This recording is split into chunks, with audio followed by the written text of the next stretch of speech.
साथियों, मीन लग्न की किसी भी जन्म पत्रिका में यदि पंचम भाव में सूर्य देव या शुक्र देव या शनिदेव जो कि मारक ग्रह है इस जन्म पत्रिका के लिए यदि विद्यमान है तो इनको संतान प्राप्ति में देरी आवश्यकता से अधिक जरूर होगी। लेकिन यदि चंद्रमा की स्थिति बेहतर है, यदि लग्न में विराजमान है या इसी पंचम भाव में ही विराजमान है या उच्च के होकर के इस पराक्रम भाव में विराजमान है, चंद्रमा की दशा अंतरदशा इस जातक जातिका को संतान सुख अवश्य दे करके जाती है।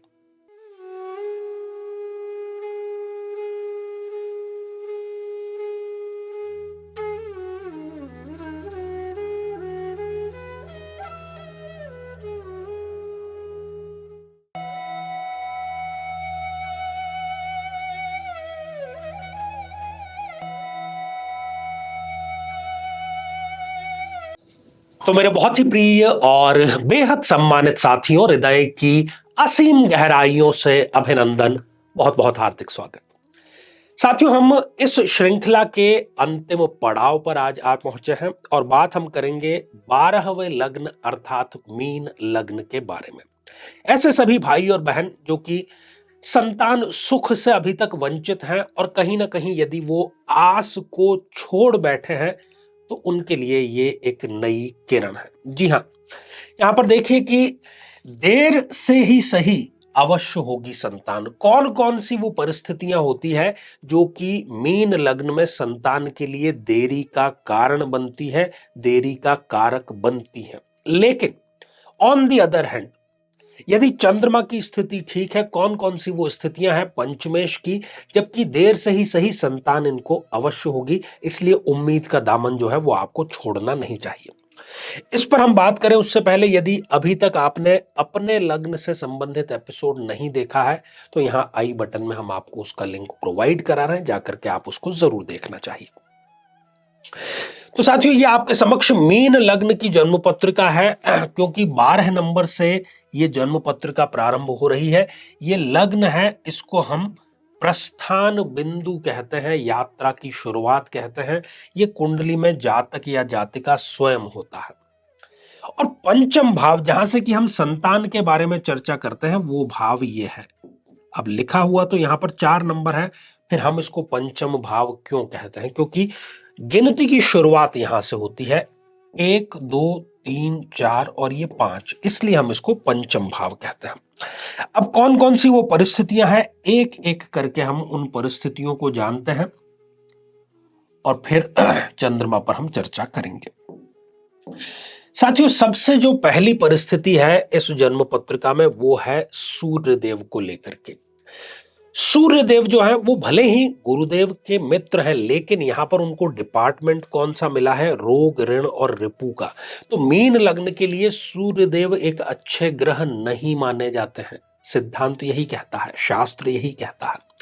तो सूर्य देव यदि यहां पर विराजमान हो जाते हैं तो वो इस जातक या जातिका को संतान प्राप्ति में देरी, डीले अवश्य कराते हैं। अव्वल तो पति और पत्नी जो है उनके संबंध इतने बेहतर नहीं हो पाते, ससुराल पक्ष से विवाद हमेशा होता रहता है और कहीं ना कहीं यदि पुरुष की जन्म पत्रिका है तो जो शुक्राणुओं की गुणवत्ता होनी चाहिए वो उतनी ठीक नहीं हो पाती, ये भी एक कारण होता है।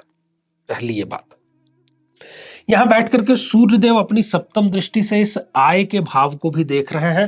तो ये जिस किसी भी क्षेत्र के विशेषज्ञ हैं, जो भी इन्होंने शिक्षा ग्राह्य की है, उसको ये ठीक से यूज नहीं कर पाते। सूर्य की दशा इनके लिए इनकी इनकम को कम करने वाली साबित होती है। अपने जितने भी दोस्त हैं उनके काम ये करा लेंगे अपने सोर्सेस से, लेकिन स्वयं के काम ये नहीं कर पाएंगे।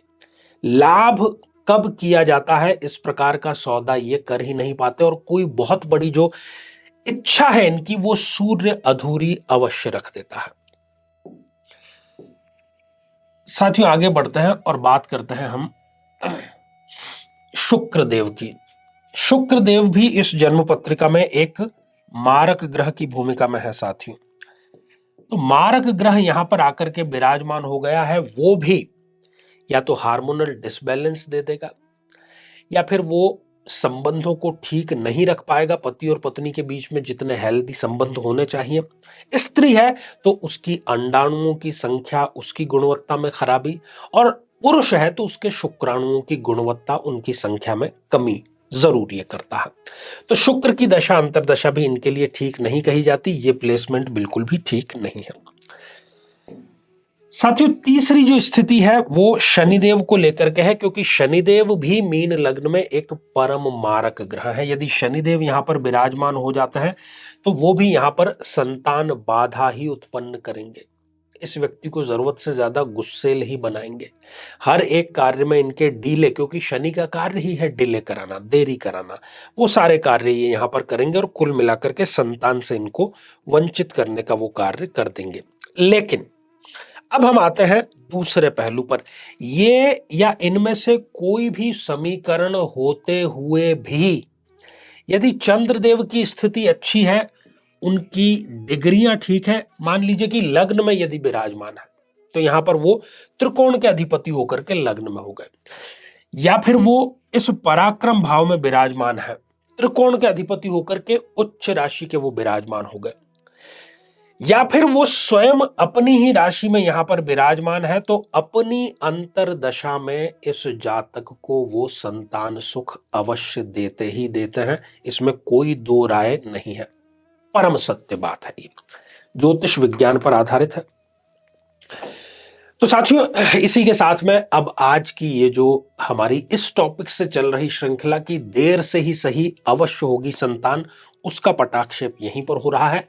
आगे हम नवीन श्रृंखला आपके लिए लेकर के आ रहे हैं। जीवन में किसी समस्या का सामना कर रहे हैं, जैसे कि शादी में देरी होना, पति पत्नी में मनमुटाव या तलाक तक की नौबत आ जाना, संतान का प्राप्त न हो पाना, नौकरी या धन प्राप्ति में बाधा आना, जीवन के प्रत्येक क्षेत्र में किसी न किसी प्रकार की बाधा आना, तो आज ही अपनी जन्म पत्रिका का संपूर्ण विश्लेषण करवाएं और पाएं समस्या से सदैव के लिए मुक्ति।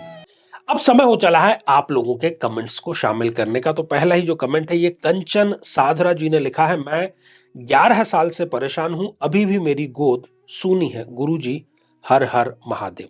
कंचन जी, जिस वीडियो में आपने ये कमेंट किया है उसने हजारों बहनों को संतान सुख अनुभव भी कराया है और स्वस्थ शिशु भी हैं उनके पास में, तो आप वो उपाय जरूर करें। ढेर सारी अग्रिम आपको शुभकामनाएं। साथियों, अगला कमेंट स्वाति मेहता जी ने लिखा है, प्रणाम गुरुजी, मुझे भी आशीर्वाद दीजिए कि मुझे भी संतान प्राप्त हो जाए। स्वाति जी, आशीर्वाद हृदय की असीम गहराइयों से, और संतान प्राप्ति के उपाय आप अपनी कुंडली को देख करके करेंगे तो निश्चित तौर पर आपको एक भाग्योदय कारक संतान अवश्य प्राप्त होगी। साथियों, अगला कमेंट शुभयन रॉय जी का है, जय बजरंगबली आपने लिख भेजा है, तो जय बजरंगबली और आशीर्वाद आपको हृदय की असीम गहराइयों से। तो साथियों, आज के लिए केवल इतना ही, और इसी मंगल कामना के साथ में कि आप सभी स्वस्थ, समृद्ध और शांतिपूर्वक जीवन व्यतीत करें। नमस्कार।